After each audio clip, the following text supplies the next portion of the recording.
afternoon, everyone. This week's Parsha Ba'alotcha begins the narrative of the book of Bamidbar, which will record for us the next 38 years of the Jews in the desert. All of the sad events that occurred. The fact that this generation would not be able to enter the land of Israel, and that Moshe would not be privileged. All of this is in the future as the narrative unfolds. So in this week's Parsha, the Torah begins that Moshe said, "Nosim anachnu el hamokom." We are now traveling to the place that we're supposed to go to. Moshe apparently is certain that they're on their way. It's not a long journey, certainly not 38 years. So we're traveling to the place. And the first signs of problems occurs immediately. And that is that the Torah tells us that Yitro, who was the father-in-law of Moshe, and who was the advisor to the Jewish people, and came to join them at Har Sinai, he says he's going home. He's not going to go to Eretz Yisrael with them.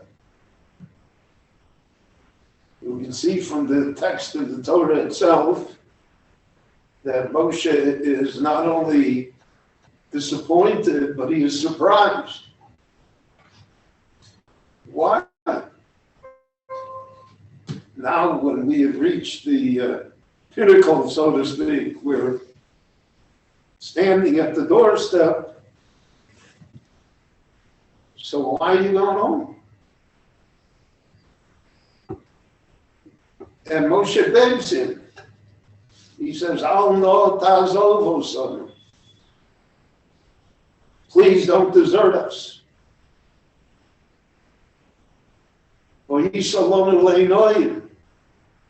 You, so to speak, you give us a perspective on things.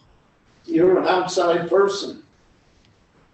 Moshe here acknowledges the correctness of the advice of Yisro regarding the appointment of the judges.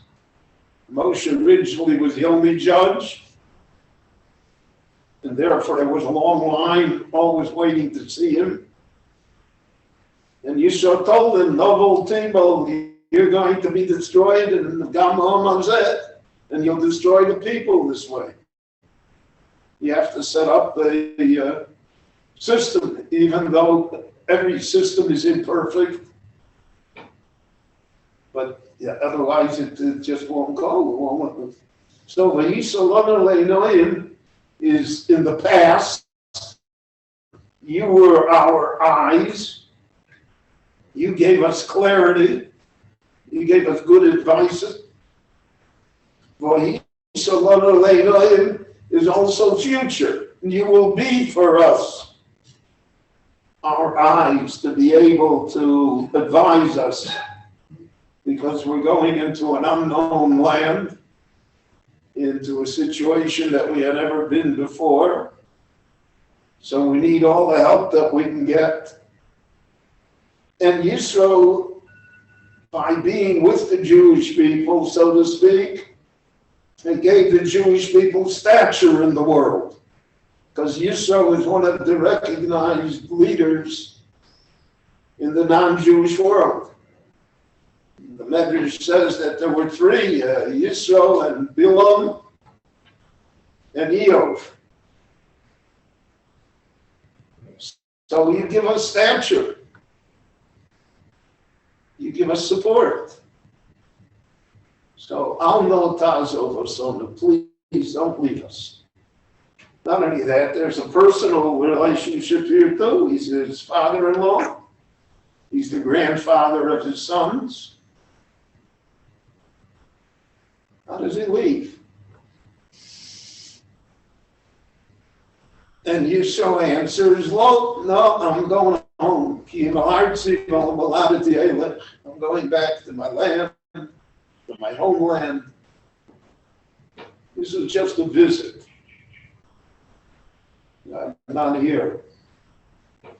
Rashi quotes the Medrash here that there are positive motives for Yisro in what he says.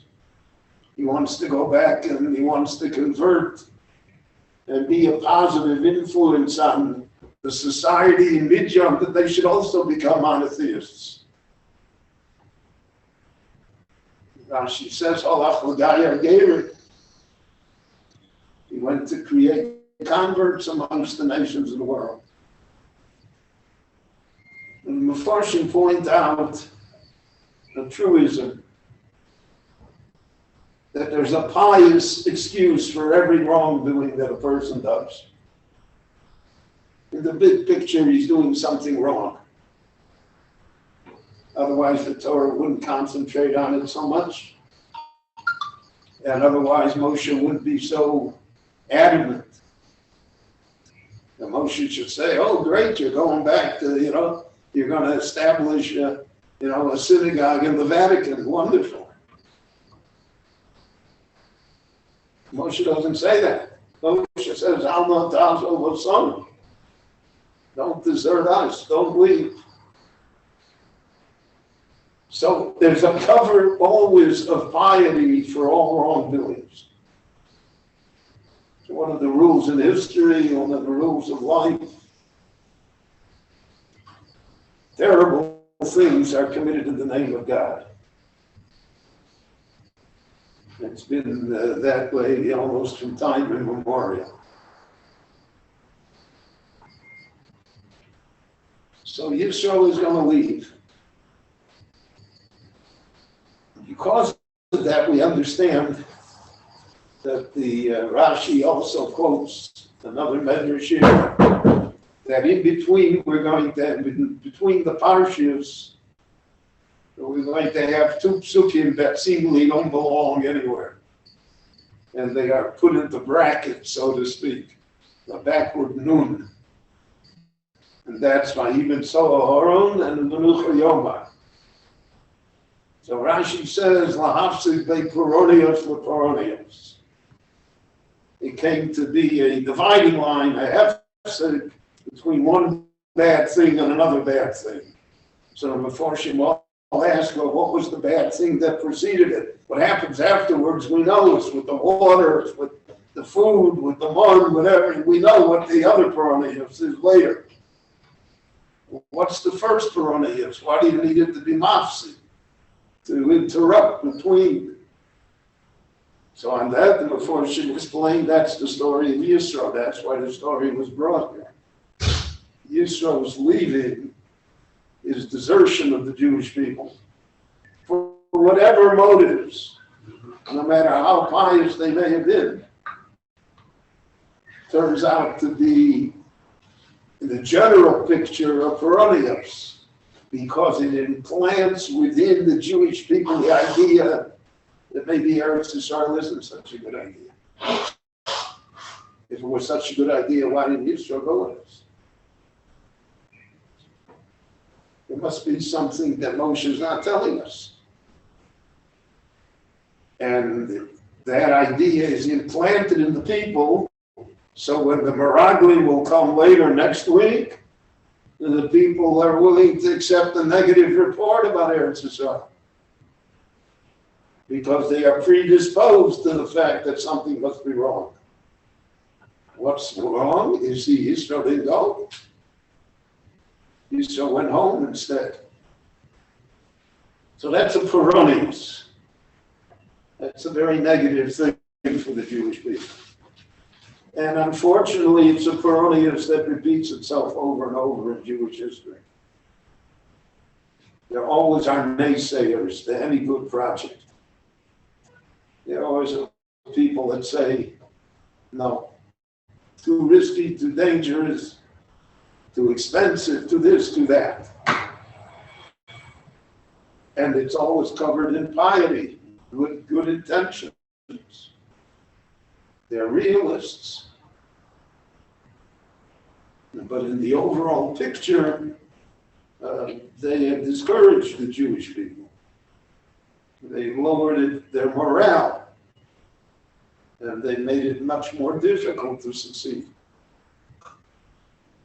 And we live in such a time too. And many good people, but somehow they just don't understand. And therefore they lower the support for the Jewish people, which reflects itself in the world, unfortunately, in a very negative fashion, especially lately.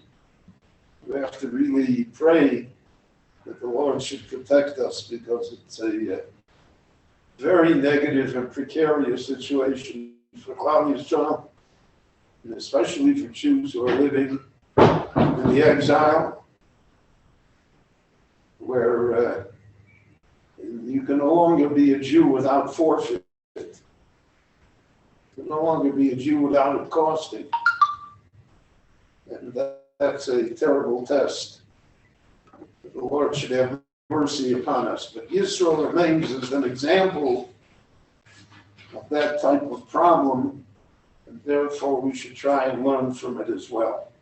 Rabbi Hanania ben Akash Omer Rotza Kavivorku Lazakas Yisrael V'ficha Chibu Ham Torah Mitzvot Shenema Aranoi Chafei Siman Sitkol Yadil Parov Yadil. Amen.